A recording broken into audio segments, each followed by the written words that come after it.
Boa tarde, queridos irmãos, que a paz de Deus esteja com vocês.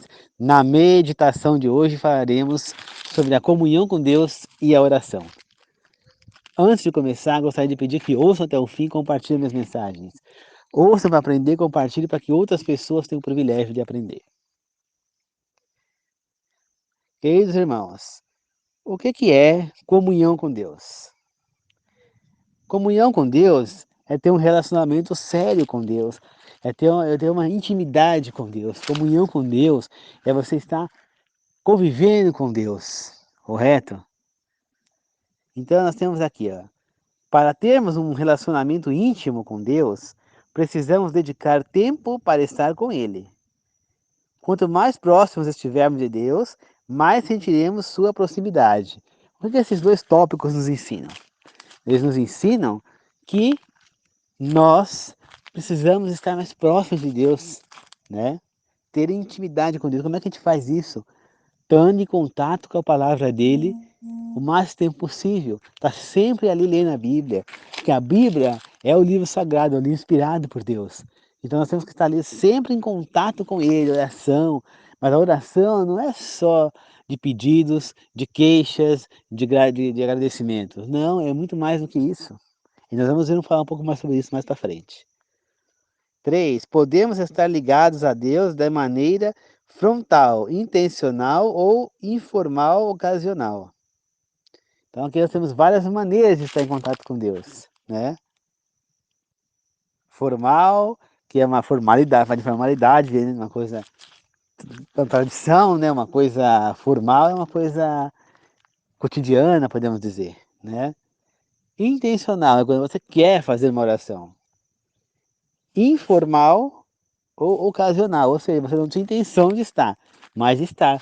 Né? Por exemplo, eu estou vendo televisão, eu estou trocando de canal e cai na Novo Tempo, por exemplo, e ali eu estou ouvindo uma mensagem de Deus. Então, foi ocasional, eu não coloquei lá para assistir.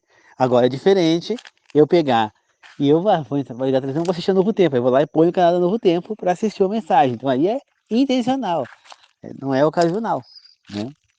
Compreende? Uma das maneiras de estarmos em contato com Deus é através das suas palavras, que é a Bíblia, né? Então nós devemos ter a Bíblia, ler a Bíblia sem pressas, com oração, refletindo e meditando, pedindo o auxílio do Espírito Santo para compreender os textos, né?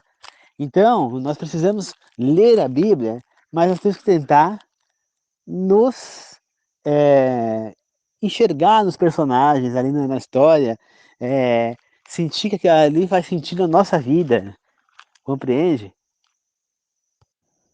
Ao ler a Bíblia, nós devemos considerar o que o texto está dizendo, o que os outros textos dizem sobre o mesmo assunto, comparações com outros textos sobre o mesmo assunto, o que o contexto imediato diz, qual a estrutura literária, parábola, poesia, profecia, história, etc. Então, nós temos que saber o que nós estamos falando. Então, quando eu vou ler um texto bíblico, não é simplesmente chegar lá e estar lendo a Bíblia, não é? Então, o que o texto está dizendo? Qual que é o assunto daquele texto? Né? O que outros textos dizem sobre o assunto? Então, outros textos que falam esse mesmo assunto, o que, que eles dizem? Dizem para comparar um com o outro, né? Que é essa terceira parte, comparação. Qual é o contexto imediato, né? E que tipo de texto que é? Porque nós temos vários tipos de texto na Bíblia. Né? Nós temos os cânticos, que são poesias, nós temos que é o Cantar de Salomão, que é os Salmos, nós temos livros proféticos, Daniel e Apocalipse, nós temos livros que contam histórias, né? Como o livro do Êxodo, livro de Leis, como Levíticos, temos livros que têm parábolas, como alguns evangelhos do Novo Testamento, as parábolas contadas por Cristo. Então, cada coisa nós temos que encarar de uma maneira diferente, né? Então, qual seria o benefício de nós termos uma comunhão com Deus através da Bíblia? Eu acho que os benefícios são infinitos. Eu posso ficar aqui o dia inteiro falando sobre eles. Vou falar dois, três. Ter mais confiança na vida, ter mais esperança, estar mais confortável com certas situações, tá certo? Uma pessoa que tem comunhão com Deus, mesmo que ela passe uma situação delicada, como um câncer, ou até mesmo um câncer em estado terminal, ela compreende que, mesmo naquela situação, Deus está com ela, e que mesmo que ela parta, ela vai ser ressuscitada numa vida melhor. Então, tudo isso faz parte da comunhão com Deus. E aqui nós vamos ter essa intimidade, vamos conhecer a Deus. E eu digo mais para vocês: ninguém consegue confiar em alguém que não se conhece, que não tem uma comunhão. Por exemplo, chega um estranho que você nunca viu na sua vida, ou que você já ouviu falar, mas não conhece a pessoa. Só viu uma pessoa ou outra falando sobre ele. Chega em você e fala, faça isso, que você fizer aquilo, você vai sair mal, você vai ficar doente. Você vai acreditar nessa pessoa? Você vai acreditar com o pé atrás. Agora, se chegar uma pessoa de sua confiança, um conhecido seu, que você confia, que é uma pessoa que você sabe que quer bem a você, e essa pessoa te fala a mesma coisa, você vai acreditar. Então, é exatamente isso que nós precisamos. Ter essa confiança em Deus, ter essa comunhão com Deus, ter essa amizade com Deus, essa relação com Deus, para assim nós podermos confiar no que Ele está falando, acreditar no que Ele está falando, porque Ele não vai ser mais um estranho para nós. Agora eu vou ler para vocês 2 Timóteo 3, 14 a 17, na linguagem fácil de ler, a tradução. Quanto a você, continue seguindo as coisas que aprendeu e das quais você está convencido, pois sabe de quem se aprendeu.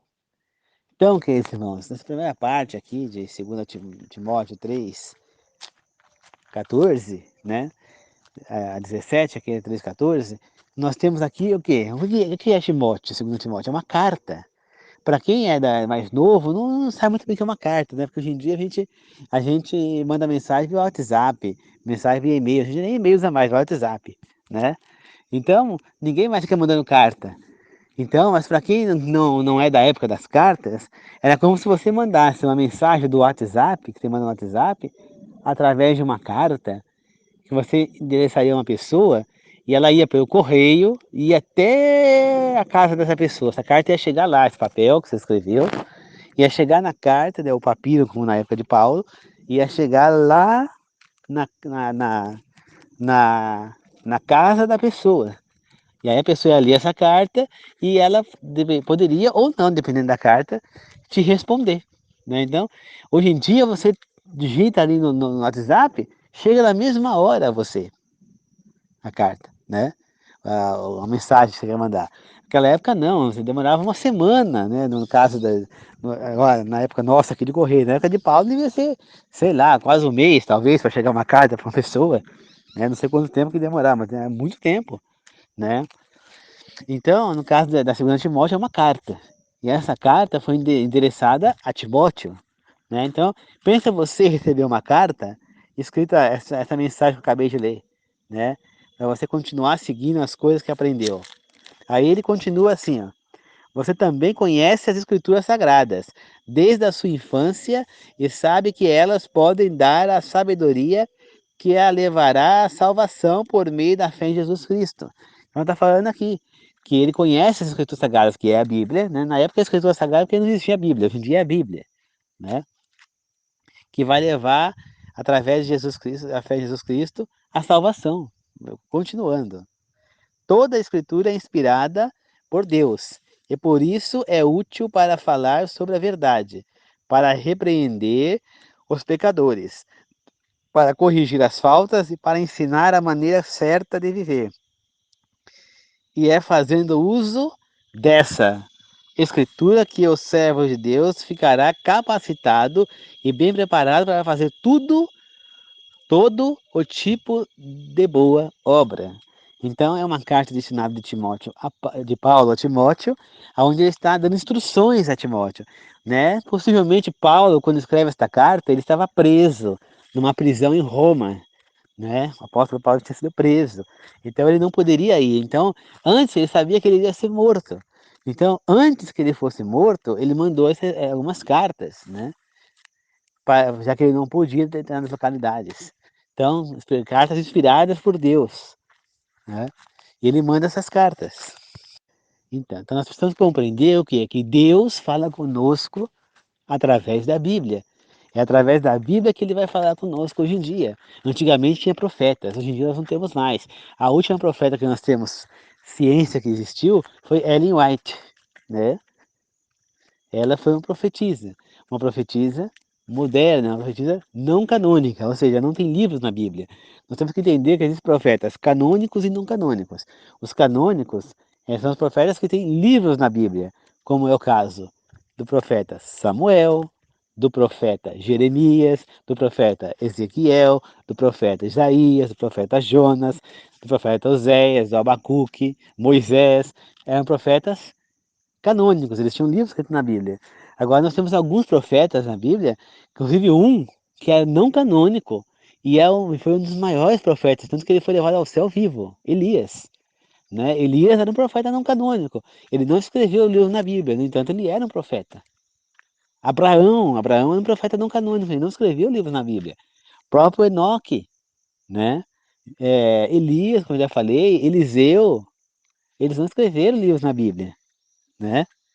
Natã, Natan também não escreveu livros bíblicos, né? Então nós tivemos alguns profetas que não escreveram livros bíblicos. Então, no entanto, eles estão por aí. Como, entendeu? Então eles são considerados profetas. Então tem o profeta canônico e não canônico. E Ellen White era não canônica, ela não escreveu livros bíblicos. Mas ela nos deixou uma infinidade de textos. Muitos explicam a Bíblia, muitos são complementares à Bíblia, né? Complementares e suplementares. Mas qual é a diferença de complementar e suplementar? Complementar é que completa a Bíblia, né? Na verdade, eles não são complementares, eles são suplementares à Bíblia, né? Suplementares, porque eles não completam a Bíblia, eles suplementam a Bíblia, ou seja, eles dão, eles dão uma, como é que eu posso dizer?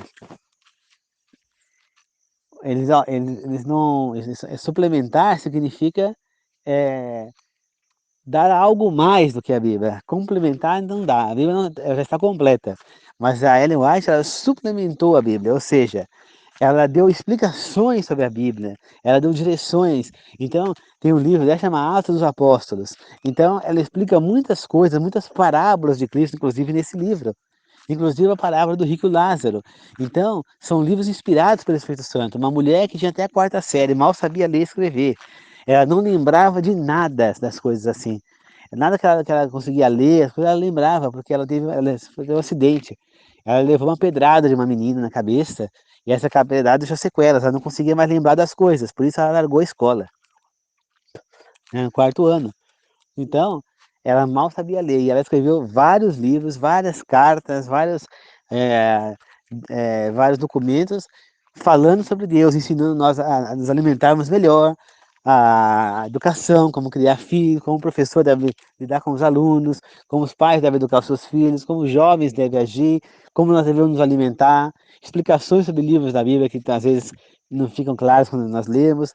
Então, ela foi uma pessoa que, como ela mesma disse, ela não veio para tirar a Bíblia do caminho. E ela falou bem claro, não troque a Bíblia pelos meus livros, pois os meus livros são suplementares à Bíblia, né?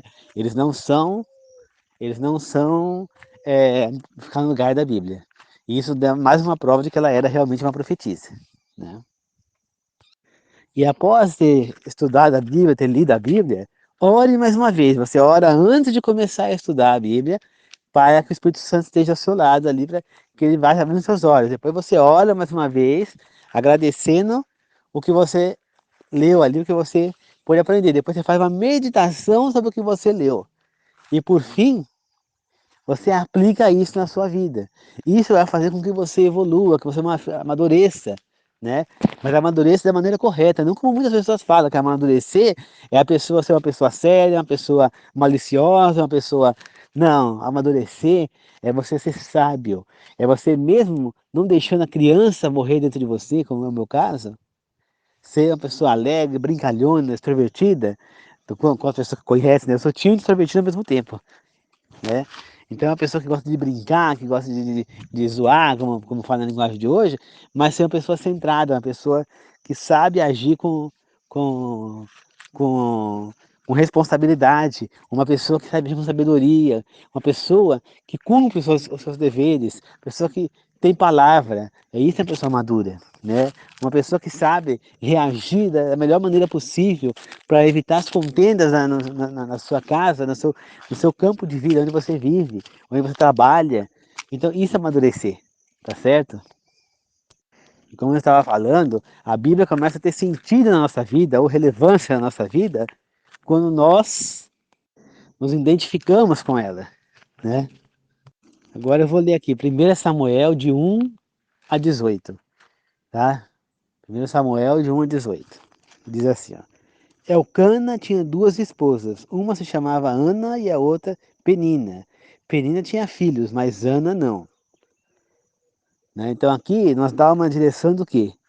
De que Elcana, ele casou com Ana. Ana não lhe deu filhos. E segundo a lei da época, uma pessoa que tinha casado e que a mulher não lhe deu filhos, ele tinha o direito de casar novamente para que ele tivesse herdeiros. Era uma coisa normal naquela época, né? Que o homem casasse de novo porque a mulher não deu filhos. Então Ana foi a primeira esposa, ela não deu filhos a Elcana, ele então casou com Penina para que ela lhe desse filhos, já que Ana não pôde lhe dar filhos. Continuando, quando, Quando Elcana oferecia sacrifícios, ela dava várias porções de carne à sua, ele dava várias porções de carne à sua esposa Penina, para ela comer com seus filhos. Mas a Ana, a esposa que ele mais amava, ele dava o dobro, porque o Senhor não tinha dado nenhum filho a ela. Então, mais uma vez, você vê que Elcana amava Ana, ele casou com Ana por amor a Ana, ele amava Ana, era apaixonado por Ana. Porém, ele casou com Penina para que ela desse filhos, ou seja, Penina era uma barriga de aluguel para Elcana. Embora ela tivesse filhos e Ana não, ela era uma barriga de aluguel. E nós podemos pensar dessa maneira, de que Penina, com certeza, tirava sarro de Ana porque ela não tinha filhos. Por quê? Porque Penina tinha inveja de Ana, porque ela sabia que Elcana amava Ana e não a ela. Ela sabia que para Elcana ela era só uma parideira, ela era só uma barriga de aluguel, como se fala hoje em dia, né? Então ela humilhava a Ana porque Ana não tinha filhos. Era uma maneira dela menosprezar a Ana, já que ela se sentia menosprezada também, né, por Elcana.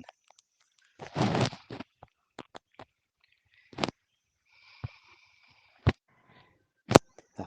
Penina estava sempre incomodando Ana e fazendo com que ela se sentisse mal, porque o Senhor não lhe permitia filhos. Isso acontecia todos os anos quando a família ia ao santuário em Siló. Certo dia, Elcana estava oferecendo sacrifícios, mas Ana não comia nada na festa porque estava incomodada e chorava. Elcana, seu marido, lhe disse: Ana, por que você está chorando? Por que você quer comer? Não quer comer?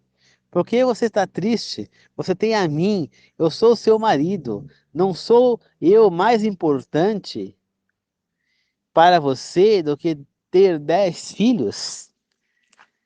Essa é uma frase polêmica, né? Porque, sim, ele poderia ser o marido mais correto possível, mais fosse o melhor marido do mundo para Ana. Mas para ela era importante ter um filho. Nós temos que parar, por exemplo, para pensar. Naquela época, a mulher que não tinha filhos era desprezada, ela era chamada de seca, impura, ela era humilhada para pessoa, essa aí não teve capacidade nem de dar filho para o marido. Então era uma coisa muito importante. O casal não tinha filhos e sempre a culpa disso era da mulher, quando muitas vezes não era, né? Como nós temos o caso na novela Jesus, do sumo sacerdote Caifás. Ele era casado com Judite e eles não tinham filhos. E ele punha a culpa na Judite de que ela não engravidava, né? Que ela não engravidava, né? Porque ela era seca, que ela não sei o quê. Aí, na novela, ele convence a Judite a deixar que ele se deitasse com a serva, né? Delas, dela, né? E, e aí ele deita com a Nivana, acho que é o nome da serva, que fala na novela Jesus. Ele deita com essa serva e ela também não engravida dele. Ela até finge que engravidou, para ganhar pontos e tal, né? Mas ela não engravida. Ela finge para barriga falsa. E aí o que acontece? Na novela, a mulher de Caifás acaba traindo ela com um dos ladrões da cruz de Cristo, que é Gestas. E ela engravida desse Gestas. Então quer dizer, ela não engravidava porque o marido era estéril, né? Como foi possivelmente o caso de Batseba. Ela casa com Urias, mas ela não tem filhos com Urias. Por quê? Porque Urias ele era estéril, ele não podia ter filhos, né? Urias não podia ter filhos. Então, era ele que não podia, tanto que assim que ela se deita com Davi, ela engravida. Então o problema não era com ela, mas sim com ele. Compreende? Então, muitas vezes eles punham sempre, muitas vezes não, sempre eles punham a culpa na mulher, que ela não podia ter filhos. Mas muitas vezes quem era estéril era o marido e não a mulher, entendeu? Era o homem, né? E o caso verdadeiro de Urias era um caso desses, né? Não era Batseba quem era estéril, mas sim Urias. E no caso de Elcana, no caso ali, ela poderia ter o melhor marido do mundo, mas fazia muita falta um filho, porque ela era humilhada pela Penina e possivelmente por outras mulheres também. Continuando, depois de comer, Ana se levantou calada e saiu para orar no santuário. O sacerdote Eli estava sentado numa cadeira, perto da porta do santuário do Senhor. Ana estava muito triste e chorava muito enquanto orava ao Senhor. Ela fez uma promessa a Deus: Senhor Todo-Poderoso, veja a triste de sua serva e lembre-se de mim. Não se esqueça de mim. Se me conceder um filho, eu o dedicarei ao Senhor enquanto ele viver. Ele nunca beberá vinho fermentado, nem nenhuma bebida alcoólica, e, única, e nunca cortará o cabelo. Ana orou ao Senhor durante, ou seja, ele seria um nazireu, ou seja, ele seria um nazireu. O nazireu era uma pessoa que era dedicada a Deus, né? Ela ficava um tempo no templo, dedicando a Deus, ela não podia cortar o cabelo, podia beber bebida alcoólica, comer nada que tinha fermento, nada impuro, de nada. Ela tinha que se manter pura e para Deus o tempo inteiro. Quando passava aquele tempo, aí ela tinha que cortar o cabelo careca e dali em diante ela podia seguir a vida dela normalmente, né? Mas era geralmente era a pessoa que decidia ser o nazireu. Mas no caso de Samuel, que é o filho de Ana, profeta, ele, ele foi concebido como nazireu pela própria mãe que fez esse voto com Deus, né? E ele era um nazireu eterno.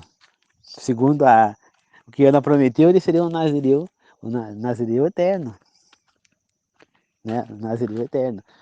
Outro nazireu era Sansão, né? Sansão era nazireu, mas Sansão também foi por ordem de Deus. E o outro nazireu era João Batista, né? Os três eram nazireus, segundo a Bíblia. Então, Ana orou ao Senhor durante um longo período. Ele observava os lábios de Ana enquanto ela orava. Ela orava e só no seu coração. Embora seus lábios se moviam, não pronunciava as palavras em voz alta. Por isso ele pensou que Ana estava bêbada e disse: Você tem bebido muito? Pare de beber. Ana respondeu: Senhor, não tenho tomado vinho nenhum, nenhuma bebida alcoólica. Eu estou muito aflita e estava contando ao Senhor os meus problemas ao Senhor. Não pense que eu sou uma mulher má. Tenho estado orando todo esse tempo porque estou muito triste por causa dos meus problemas. Ele respondeu: Vá em paz, que o Deus de Israel lhe dê o que você pediu. Ana disse: Espero que pense sempre bem de mim. Depois Ana saiu, comeu alguma coisa e sentiu-se melhor. Então, será que nós não conseguimos, de alguma maneira, estar na pele de Ana?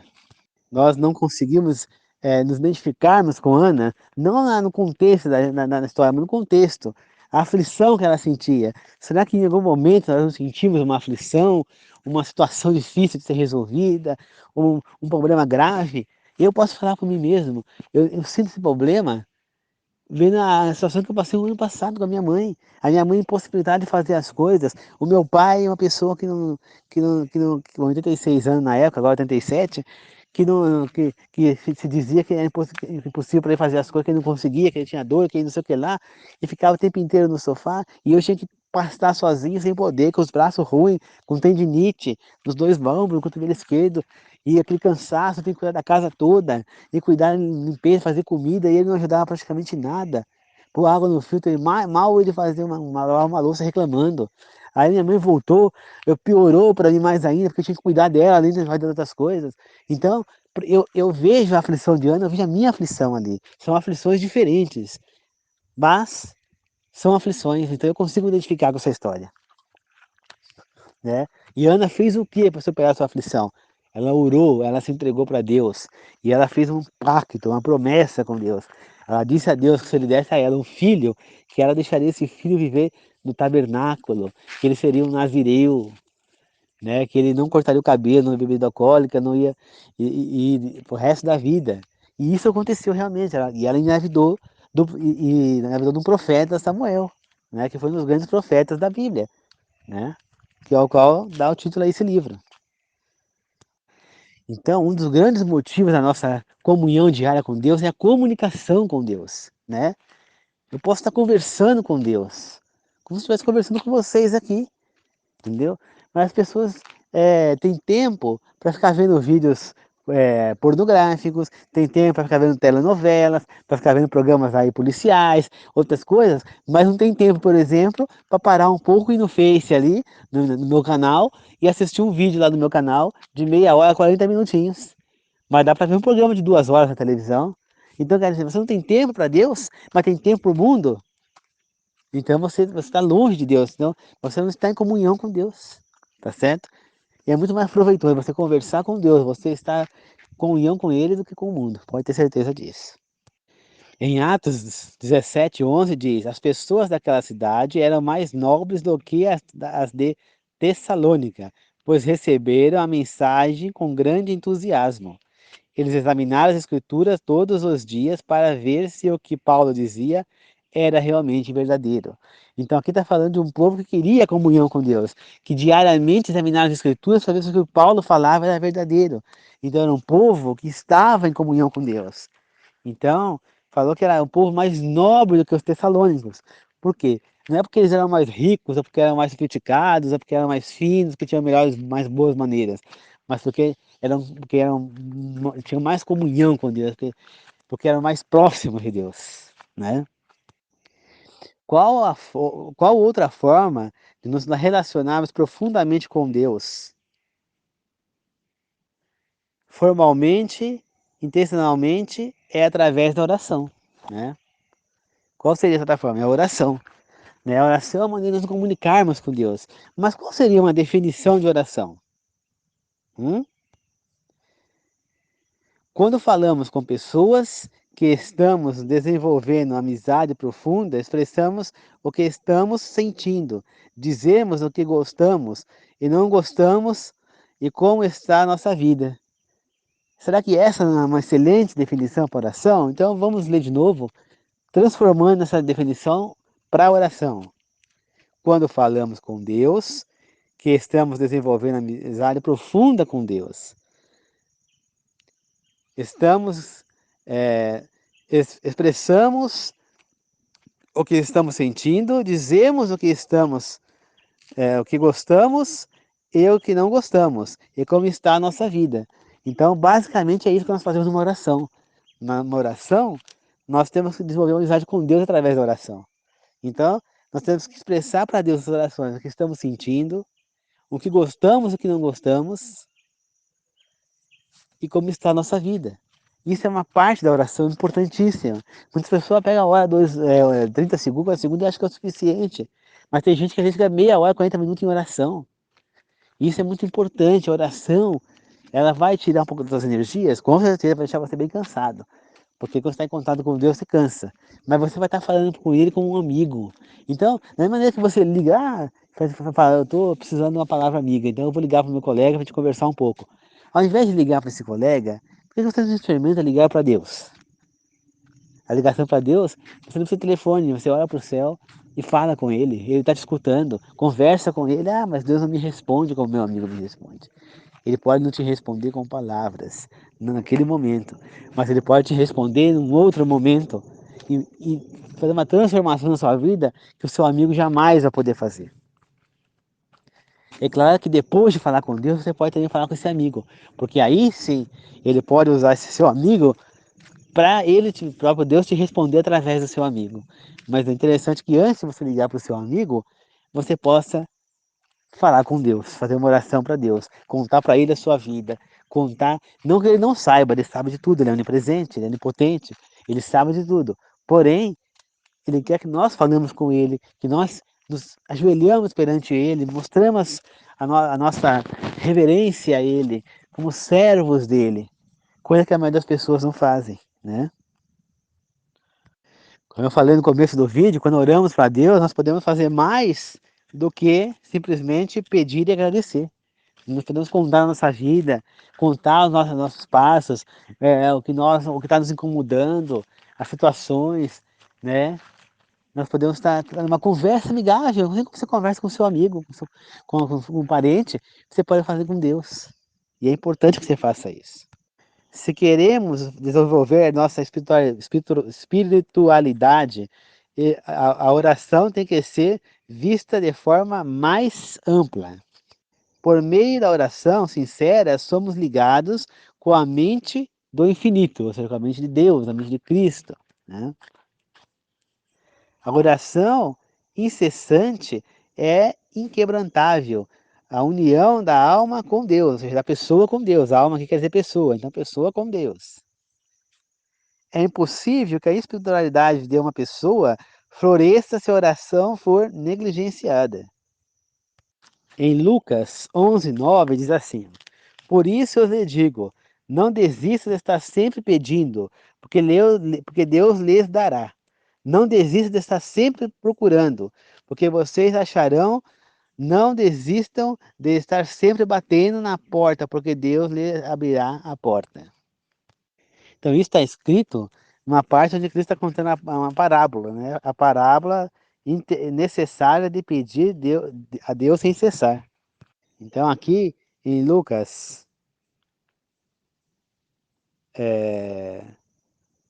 Lucas 5 diz: Depois Jesus lhes disse: Suponha que você tivesse um amigo, e que, numa ocasião, à meia-noite, você fosse até a casa dele e dissesse: Amigo, eu preciso que me empreste 3 pães, pois um amigo acabou de chegar de viagem e não tenho nada para lhe oferecer.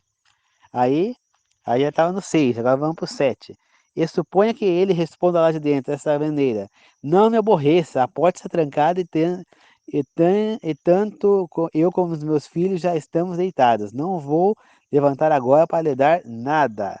Eu lhes digo que, mesmo que ele não se levante para lhe dar alguma coisa por ser seu amigo, ele se levantará e lhe dará tudo de que você precisa, por causa da sua insistência que não conhece limites. Né? Então aqui é uma parábola onde está sendo nos ensinado que nós devemos bater, orar, orar, orar, orar, né?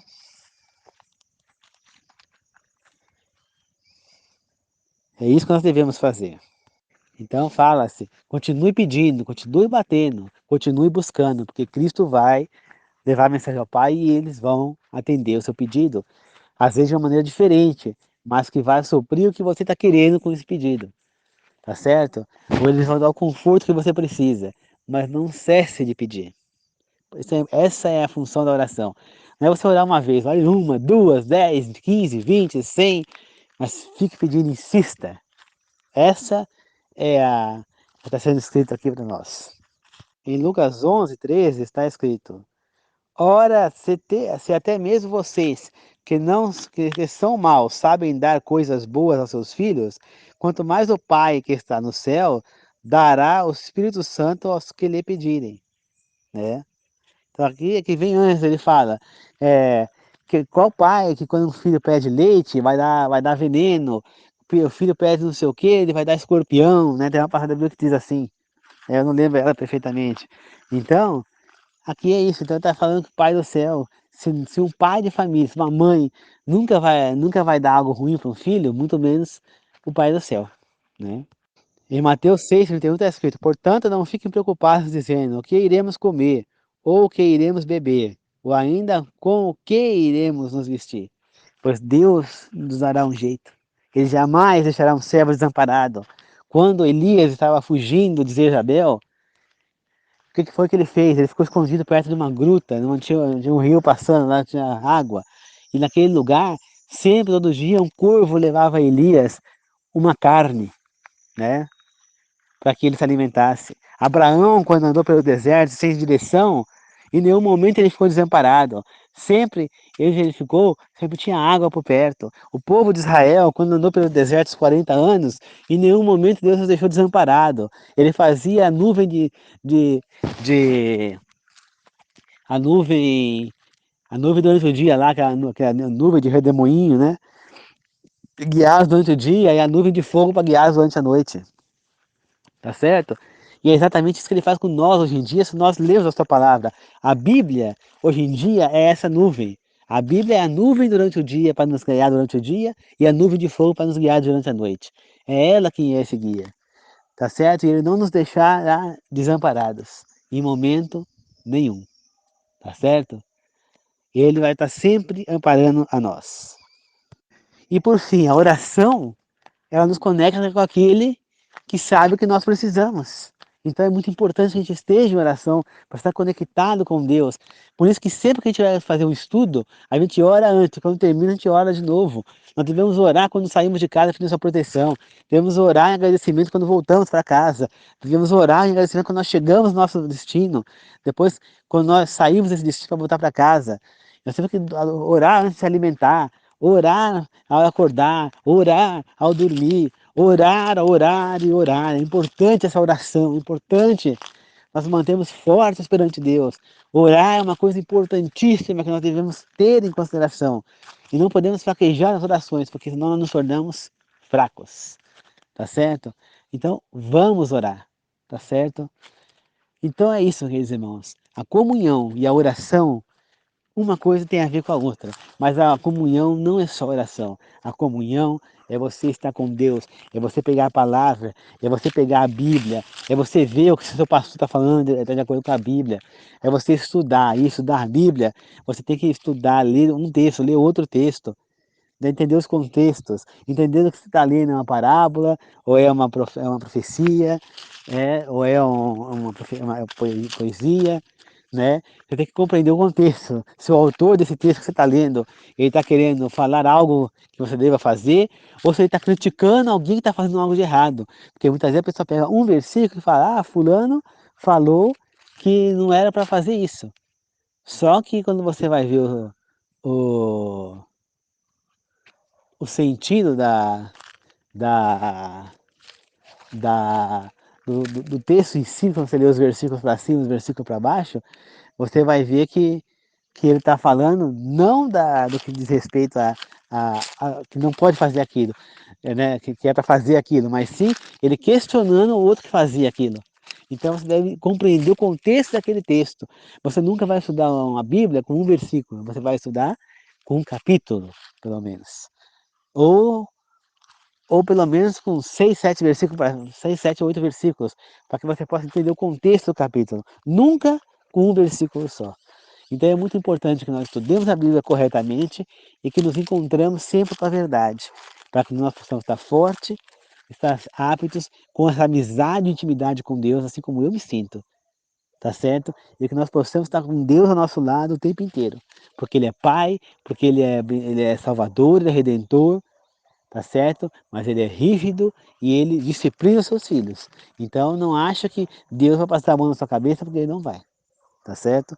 Então, muito obrigado, que Deus abençoe a todos na Trindade, Deus Pai, Deus Filho e Deus Espírito, que assim seja, eu agradeço e glorifico, a paz do Senhor, amém. Obrigado, queridos irmãos. Que Deus abençoe a todos.